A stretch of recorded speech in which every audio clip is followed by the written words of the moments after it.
നമ്മളൊരു crown T V അവിടെ വാങ്ങിച്ചു വെച്ചിട്ട് 2 വർഷം തികഞ്ഞില്ലല്ലോ. അതിനിടയിൽ പിന്നെയും പുതിയൊരു ടിവിയോ? നോ. അമേരിക്കയിൽ മാസാമാസം പുതിയ തരത്തിലുള്ള ടി വി ഇറങ്ങുന്നതല്ലേ? TVC-ന്നോ KVC-ന്നോ? അപ്പൊ ഇപ്പോൾ ഉള്ള ക്രൗൺ ടി വി എന്ത് ചെയ്യും? കളയാനോ? എനിക്കൊന്നും അറിയാൻ മേല. സുനിതയും സംഗീതയും മാറി മാറി ഫോണിലൊരു പരാക്രമമായിരുന്നു. ഇപ്പൊ തന്നെ അച്ഛനോട് പറഞ്ഞേ നോക്കൂന്ന് അവരെന്നോട് പറഞ്ഞെന്നേ. അപ്പൊ ക്രൗൺ എന്ത് ചെയ്യുമെന്ന് പറ. ക്രൗൺ ടി വി മുത്തച്ഛന് കൊടുക്കുക അത്രേ. ഒന്നും പറ്റില്ല. ഒരു കാര്യം ചെയ്യട്ടെ, ആദ്യം ക്രൗൺ വിൽക്കാൻ പറ, ബാക്കി കാര്യം പിന്നെ. എന്തായാലും ശരി, ഞാൻ പറയുന്നത് കേൾക്കൂ. ഉടനടി ക്രൗൺ വിറ്റേ പറ്റുള്ളൂ. ഹലോ,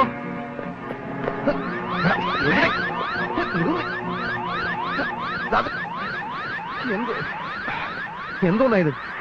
അവിടെ ആരും തല്ലാനും കൊല്ലാനും ഒന്നും വന്നില്ലല്ലോ. മരണ വെപ്രാളം പിടിച്ച് ഓടിയത് എന്തിന്? എവിടൊക്കെയോ എന്തൊക്കെയോ ചീഞ്ഞ് നാറുന്നുണ്ട് എന്ന് ഞാൻ അന്ന് പറഞ്ഞപ്പോ നീ മൈൻഡ് ചെയ്തില്ല. ഇപ്പൊ മനസ്സിലായോ? നിനക്ക് മനസ്സിലായോന്ന്? മനസ്സിലായി. എന്ത് മനസ്സിലായി? നിനക്ക് വട്ടിന്റെ ആരംഭമായിരിക്കുന്നു എന്ന് മനസ്സിലായി. നീ പറഞ്ഞത് ശരിയാണ്. സത്യത്തിന്റെ ഭീവത്സമായ മുഖം കാണുമ്പോൾ ഒരു CIDക്ക് ഉത്തരവാദിത്വ ബോധത്തിന്റെ വട്ട് പിടിക്കും. സത്യത്തിന്റെ ഭീവത്സമായ മുഖം നീ എവിടെ കണ്ടു? എംബസി കെട്ടിടത്തിന്റെ ഇരുണ്ട കോണുകളിൽ നീ കണ്ടില്ലേ? ഇല്ല. ക്രൗൺ വിൽക്കാനുള്ള നിർദ്ദേശം കൊടുക്കുന്നത് നീ കേട്ടില്ലേ? ഗൗൺ അല്ലടാ ക്രൗൺ. ക്രൗൺ എന്ന് പറഞ്ഞാൽ കിരീടം. ഉടനടി ക്രൗൺ വിൽക്കണമെന്ന് മേനോൻ ഫോണിൽ കൂടെ പറഞ്ഞ നീ കേട്ടില്ലേ? കിരീടത്തിന് ക്രൗൺ എന്നാണോ പറയുന്നത്? എടാ, കിരീടത്തിന്റെ ഇംഗ്ലീഷ് പേരാണ് ക്രൗൺ. നിന്റെ ഇംഗ്ലീഷ് പേരാണ് ക്ലൗൺ, കോമാളി. അതൊന്നും നീ എന്നെ പറഞ്ഞ് മനസ്സിലാക്കി തരണ്ട. കിരീടത്തിന് ക്രൗൺ എന്നാണ് പറയാമെന്ന് എനിക്ക് പറഞ്ഞ് മനസ്സിലാക്കി തരണ്ട. അല്ലാതെ എനിക്കങ്ങനെ മനസ്സിലാവും. ഇതുപോലും അറിയാത്ത നീ പിന്നെ എന്തിനാ CID എന്ന് പറഞ്ഞാൽ? ഞാനിപ്പോ തൽക്കാലം CID അല്ല. നീ പിന്നെ ഇവിടെ കാണാവുന്ന ടൂറിസ്റ്റാ? ടൂറിസ്റ്റാ. ഓഹോ, അത് ശരി. പക്ഷേ ഇത് ഞാൻ പിടിക്കും. എനിക്ക് പേരെടുക്കണം. ഇന്ത്യ ഗവൺമെന്റ് എന്റെ പേരിൽ അഭിനന്ദനത്തിന്റെ പൂച്ചെണ്ടുകൾ വാരി വർഷിക്കുന്നത് ഞാൻ നിനക്ക് കാണിച്ചു തരാം. നീ ആരെ പിടിക്കുമെന്നാ പറയുന്നത്? എടാ വിജയ, ദൈവം എനിക്ക് ബുദ്ധി മാത്രമല്ല വളരെയധികം ഭാഗ്യവും തന്നിട്ടുണ്ട്. അല്ലെങ്കിൽ അയാളുടെ കിങ്കരന്മാർക്ക് ഫോണിലൂടെ നിർദ്ദേശങ്ങൾ കൊടുക്കുന്ന സമയത്ത് കൃത്യമായി എനിക്ക് അവിടെ എങ്ങനെ എത്തിപ്പെടാൻ കഴിഞ്ഞു? നമ്മൾ കിരീടം കണ്ടുപിടിക്കുമെന്ന് അയാൾക്ക് ഉറപ്പായി. അതുകൊണ്ടാണ് അയാൾ കിരീടം വിൽക്കാൻ തീരുമാനിച്ചത്. കള്ളൻ കപ്പലിൽ തന്നെയായിരുന്നു. ഇപ്പൊ മനസ്സിലായോ? അയാൾ തന്നെയാണ് നമ്മളെ കൊല്ലിക്കാനും ശ്രമിച്ചത്. അപ്പൊ ഈ മേനോൻ തന്നെയാണോ ഈ പോൾ ബാർബർ? എടാ വിധി, പിന്നല്ലാതെ വലിയ വലിയ കള്ളന്മാർക്ക് വളരെ വളരെ കള്ളപ്പേരുകൾ കാണും. നമ്മൾ എന്ത് ചെയ്യുന്നു എന്ന് അയാൾക്കറിയണം. എന്തിന്? നമുക്ക് ചെലവിന് കാശ് തരില്ലെന്ന് പറഞ്ഞു. എന്തുകൊണ്ട്? എടാ, കയ്യിൽ കാശില്ലാതാകുമ്പോൾ നമ്മൾ ഇൻവെസ്റ്റിഗേഷൻ നിർത്തിവെക്കില്ലേ? ഓഹോ, എന്നാൽ ഇപ്പൊ തന്നെ പോയി അയാളെ അറസ്റ്റ് ചെയ്ത് കസ്റ്റഡിയിലെടുക്കാം. എടാ മണ്ട, എല്ലാ തെളിവുകളും ശേഖരിക്കാതെ അയാളെ അറസ്റ്റ് ചെയ്യാൻ പറ്റില്ല. എന്ത് തെളിവ്? നല്ല 4 ഇടി കൊടുത്ത തത്ത പറയും പോലെ അയാളെ കൊണ്ട് സത്യം പറയിപ്പിക്കാം. ഇത് ഇന്ത്യയല്ല. അയാൾക്ക് എന്തൊക്കെ സന്നാഹങ്ങളുണ്ടെന്ന് ആർക്കറിയാം? പിന്നെ എന്ത് ചെയ്യുന്ന നീ പറയുന്നത്? കക്കാൻ വന്നപ്പോ കമ്പി കൊണ്ട് അയാളുടെ മുതുകിന് താഴെ ഒരു മുറിവുണ്ടായിട്ടുണ്ട്. മാത്രമല്ല, അയാളുടെ ഷർട്ടിന്റെ ഒരു കീറിയ കഷ്ണം തുണിയും നമ്മുടെ കയ്യിലുണ്ട്.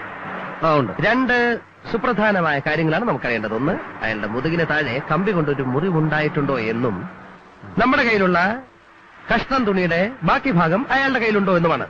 ഇത് രണ്ടും അറിഞ്ഞു കഴിഞ്ഞാൽ ഉടൻ നമുക്ക് അയാൾ അറസ്റ്റ് ചെയ്യാം. ദ്രോഹി, രാജ്യത്തിന്റെ കാൽവഴ നടക്കുന്ന തെണ്ടി, രഘുപതി രാഘവ രാജാറാമും ജനഗണമനയും പാടുമ്പോൾ അറ്റൻഷനായി നിൽക്കുന്ന ഇയാൾ തന്നെയാണ് ചേർന്ന് ഓർക്കുമ്പോൾ വിജയ എനിക്ക് ഇപ്പൊ മുതൽ നമ്മൾ ഡ്യൂട്ടിയിലാണ്. We are starting our investigation.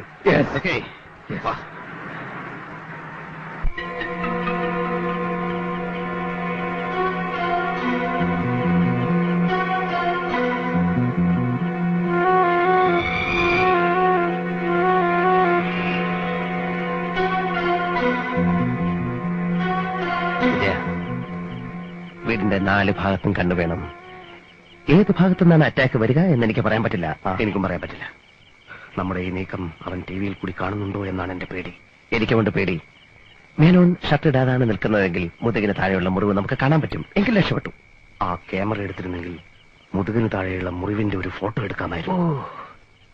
ഞാനത് മറന്നു. ഞാൻ മറന്നു. ഇത് തന്നെയാണോ മേനോന്റെ വീട്? സാരമില്ല, പൂച്ചയാണ്. No problem. കമാൻ.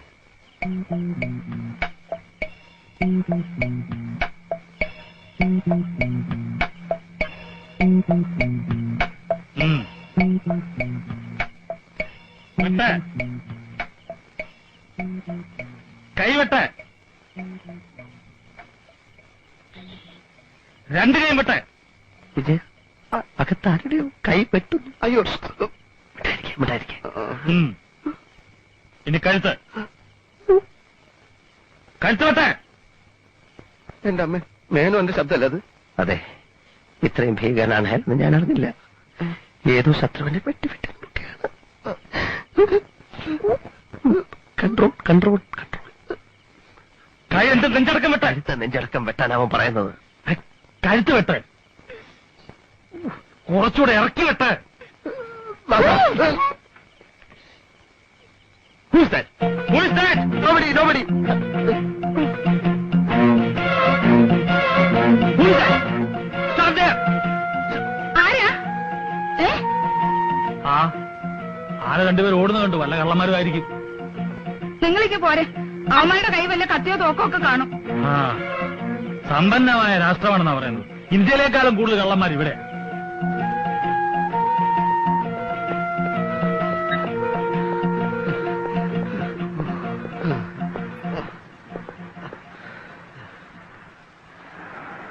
സ്വന്തം വീട്ടിനകത്ത് വെച്ച് മനുഷ്യരെ കൊന്നൊടുക്കുന്നവൻ ഭയങ്കരം തന്നെ വിജയ, ഭയങ്കരം തന്നെ.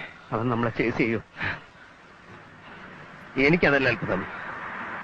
അവനെ കണ്ടുപിടിക്കാമെന്ന സിഐഡികളാണ് നമ്മളെന്ന് അറിഞ്ഞിട്ടും നമ്മളെ അവൻ തട്ടായിരുന്നത്. നീഗ്രോളെ വിട്ട് തട്ടാൻ നോക്കിയില്ലേ? അതൊരു തവണ. പിന്നീട് അവനൊന്നും ചെയ്തില്ലല്ലോ.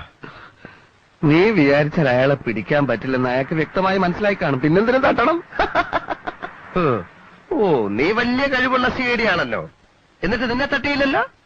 എടാ, കഴിവിന്റെ കാര്യമൊക്കെ ഞാൻ അവനെ പിടിക്കുമ്പോ നിനക്ക് മനസ്സിലാവും. പിടിക്കും പിടിക്കും. എവിടെയാ പിടിക്കുന്നതെന്ന് നേരത്തെ പറയണം. എടാ, നിന്റെ കഴുത്തും കൈയും കാലും വെട്ടി ഏതെങ്കിലും ഓടയിൽ നിന്നെ അയാൾ കുഴിച്ചു മൂടും. വിജയ, അറം പറ്റുന്ന വർത്താനം പറയരുതേ. പറയിപ്പിക്കുകയാണല്ലോ. എങ്ങനെയെങ്കിലും ഇവനെ ഒതുക്കിയേ. ഈ കേസിൽ നമ്മൾ ഒതുങ്ങുകയേ ഉള്ളൂ. എത്രയും പെട്ടെന്ന് നമുക്ക് കീഴടങ്ങാം. നമ്മൾ കിരീട് അന്വേഷിക്കുന്ന പരിപാടി മതിയാക്കി എന്നയാളോട് ചെന്ന് പറയാം. എന്നാലേ ജീവനോടെ ഇന്ത്യയിലേക്ക് നമുക്ക് തിരിച്ചു പോകാൻ പറ്റുള്ളൂ. അന്വേഷണം മതിയാക്കിയെന്ന് അയാളോട് പറയുന്നത് നല്ലതാണ്. Correct correct. പക്ഷെ വൈകുന്നേരം വരെ വെള്ളം കോരിയിട്ട് വൈകിട്ട് കലമിട്ട് ഉടയ്ക്കണോ? ഭീകരൻ മുമ്പിൽ തന്നെ നിൽക്കുകയല്ലേ. ഇനി കയ്യാമം വെച്ച് വാനി കയറ്റിയാ പോരെ.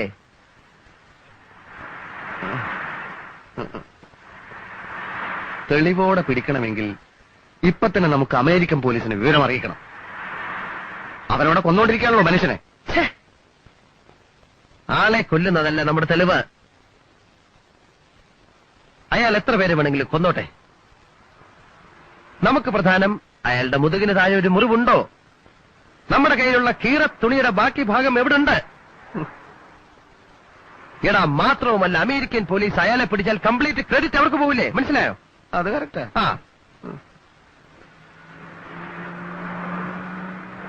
അതുകൊണ്ട് നാളെ രാവിലെ നമ്മൾ എംബസി ചെല്ലുന്നു. ജീവൻ പോയാലും നമ്മൾ ഇനി കിരീടം അന്വേഷിക്കില്ലെന്ന് അയാളെ ബോധ്യപ്പെടുത്തുന്നു. പിന്നെ നമ്മൾ നമ്മളുടേതായ ബുദ്ധിപരമായ അന്വേഷണത്തിന്റെ 2ാം ഘട്ടത്തിലേക്ക് കടക്കുന്നു. ഓക്കെ ഓക്കെ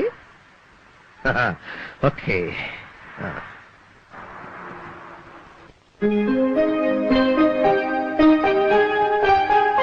ഇന്ത്യ ഗവൺമെന്റിനെ തൊലയ്ക്കാൻ തന്നെ താരക്ക് ഇറങ്ങിയിരിക്കുന്നത്. സാർ എന്തൊക്കെ പറഞ്ഞാലും കിരീടത്തിന്റെ കേസ് ഞങ്ങൾ അന്വേഷിക്കുന്ന പ്രശ്നമേ ഇല്ല, അല്ലേ? അപ്പോ പിന്നെ ഇത്രയും പണമൊക്കെ മുടക്കിയതോ? സുഹിക്കാൻ. സാർ, കിരീടം മോഷ്ടിക്കുക, കള്ളക്കടത്ത് നടത്തുക, കൊലപാതകം ചെയ്യുക എന്നൊക്കെ പറയുന്ന വലിയ തെറ്റൊന്നുമല്ല, അല്ലേ? വ്യവസ്ഥിതിയുടെ തകരാറ് മൂലം മനുഷ്യൻ ചെയ്തു പോകുന്നതാണ്. അത്തരം ആളുകളെ ശരിക്കു പറഞ്ഞാൽ എനിക്ക് വളരെ ബഹുമാനമാണ്. നിനക്കോ? എനിക്കും വലിയ ബഹുമാനമാണ്.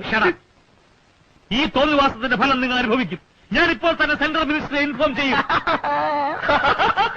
ചെയ്തു. ആരെ വേണേലും ഇൻഫോം ചെയ്തു. നാട്ടിൽ തിരിച്ചെത്തുമ്പോൾ ഡിസ്മിസൽ ഓർഡർ ആയിരിക്കും നിങ്ങൾക്ക് വേണ്ടി വെയിറ്റ് ചെയ്യുന്നത്. വളരെ സന്തോഷം. സാർ എന്തൊക്കെ പറഞ്ഞാൽ ഞങ്ങൾ അന്വേഷിക്കുന്ന പ്രശ്നമില്ല. ഓക്കെ, ഞങ്ങൾ സൂഹിക്കാൻ പോവാണ്, ആസ്വദിക്കാൻ പോവാണ്.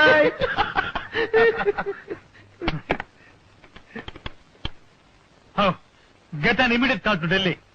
It's very urgent. പിന്നെ സമയമായി. ശനിയാഴ്ച അല്ലേ, പോയി സുഖിക്ക്. അതിന് മാത്രമുള്ള ഡോളർ എവിടുന്ന്? പേയ്മെന്റ് കൂട്ടി തരികയാണല്ലേ. എനിക്ക് വട്ടല്ലേ, മണിക്കൂറിന് $1 കൊടുത്താൽ എനിക്കിവിടെ വർക്കേഴ്സിന് കിട്ടും.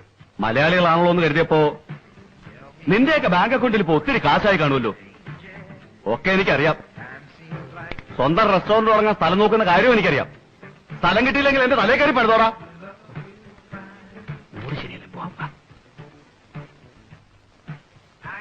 നമുക്ക് ബാങ്ക് അക്കൗണ്ടുള്ള കാര്യം ഇയാൾ എങ്ങനെ അറിഞ്ഞു? നിന്റെ അല്ലേ നാക്ക്, നീ എന്നെ വിളിച്ചു പറഞ്ഞു കാണും. ഓ പിന്നെ അയാൾ എന്റെ അളിയനല്ലേ? എന്തുവാ